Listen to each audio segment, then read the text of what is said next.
Sharon Osbourne has hit out at Irish band Kneecap for their criticism of Israel at Coachella. Kneecap have been staunchly behind Palestinians, and whilst performing at the festival in the US, they were clear in their statements. At the end of their set at the second weekend of Coachella, which was not streamed on the festival's official YouTube page, Kneecap projected 3 screens of text. The first message said Israel was committing genocide against the Palestinian people, followed by it is being enabled by the US government, who arm and fund Israel despite their war crimes, and a final screen added, "Fuck Israel, free Palestine." During the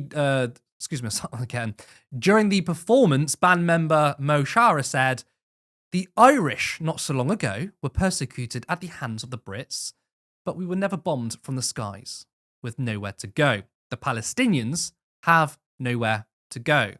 The band also led the audience in chants of "Free, free Palestine." Now, not a thing they said was a lie. Now, for some reason, Sharon Osbourne decided to attack them, going as far as to call on the US to revoke their visas. Sharon Osbourne has urged US authorities to revoke work visas for Kneecap after the Irish language rap group used a performance at Coachella to denounce Israel attacks on Gaza. The TV presenter accused the band of hate speech and supporting terrorist organizations, and said it should not be allowed to perform in the US. "I urge you to join me in advocating for the revocation of Kneecap's work visa." So that's Sharon Osbourne trying to get Kneecap cancelled for their opinions. Now, ironically, Osbourne was moaning about cancel culture in the Times. Everyone is scared of saying something wrong. It's no way to live. The TV star on cancel culture. So is that another example of a right-winger wanting to censor everyone's opinions but their own? I think it is. Now, if you say something bigoted, you get criticised but not cancelled. If you speak up against Israel's onslaught of Palestinians, you get investigated. Pro-Israel agitators have reported anti-genocide rap group Kneecap to the police, who are assessing whether footage from a concert last year merits further investigation. Danny Morris from the Community Security Trust posted a video which seemed to show a member of Kneecap making a comment he disagreed with. This comes as Kneecap attracts the attention of genocide apologists for highlighting Israel's war crimes and the USA's involvement at the recent Coachella festival.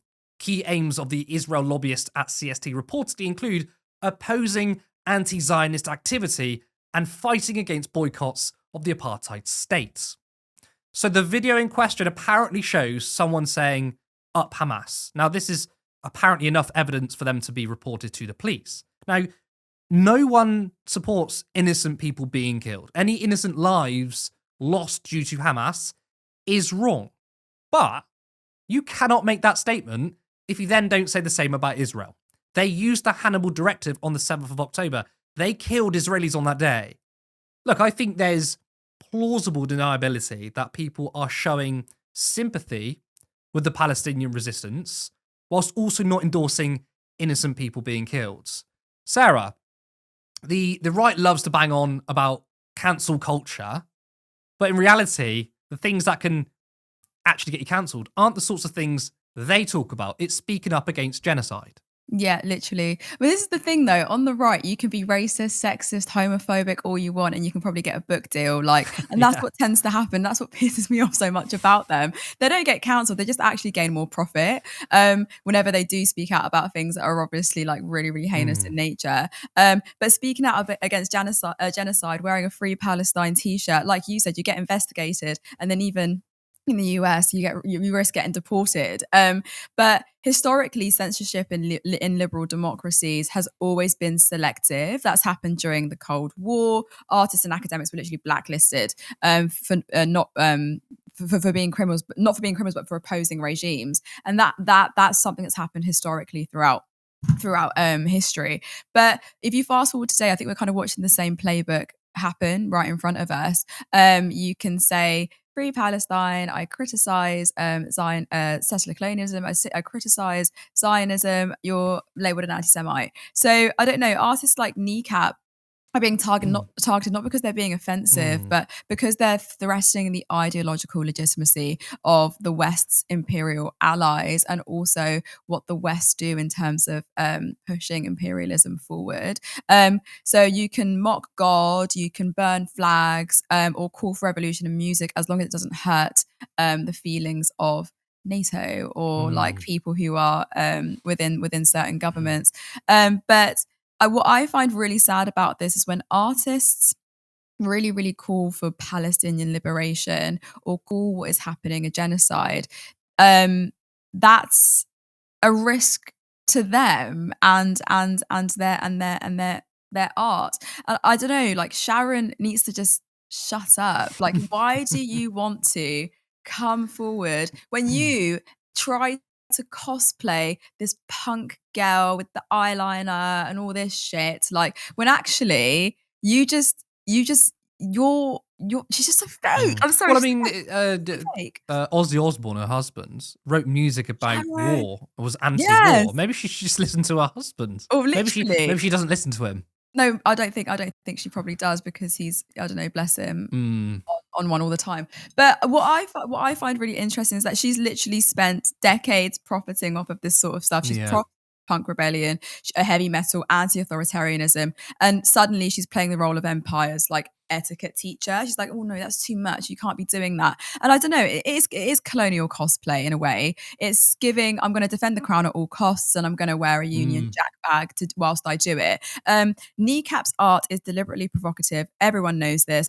It's politically charged. It always has been, and it's unapologetically them.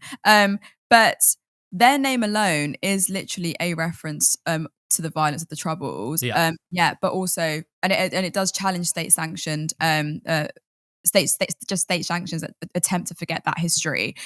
So Sharon is just a comfortable elite who's tried to posit herself as someone who is worthy of giving an opinion, when actually, I'm sorry, like, you don't get to give an opinion and say that people deserve consequences for speaking out when history is unfolding in front of us, and it's a damning history at that. So you can wear the punk eyeliner, Sharon, but I see right through you. Stop trying to be an advocate for British militarism. That's Absolutely, weird. yeah.